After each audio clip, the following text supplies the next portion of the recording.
अस्सलाम वालेकुम। तो ये देखें जी, ये हैंड मेडिड बनाई है ख़ुद।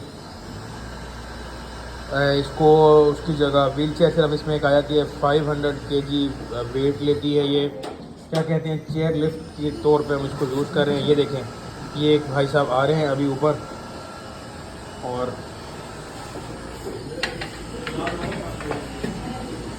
इसके साथ ये नॉर्मल मोटर लगाई गई है। ये है। हाँ से भाई, टोटल खर्चा कितना आया इस पर? 1,50,000। 1,50,000 रुपये में अगर आपका कोई इस तरह का पेशेंट हो, कुछ मसला हो जाता है। आप ये देखें, बिल्कुल ना होने के बराबर नॉइज़ है इसका, और ज़बरदस्त माशाअल्लाह। लेकिन ये कि ये हो फिट हर लिहाज से। फिर आप इसके साथ तो प्रेस करके रखें और यूँ आप खैरियत के साथ माशाअल्लाह माशाअल्लाह।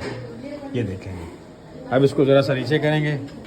ये इसके रिमोट अप एंड डाउन ये है। अब आप बनवाना चाहें तो आप शुएब प्लम्बर भाई से रब्ता कर सकते हैं।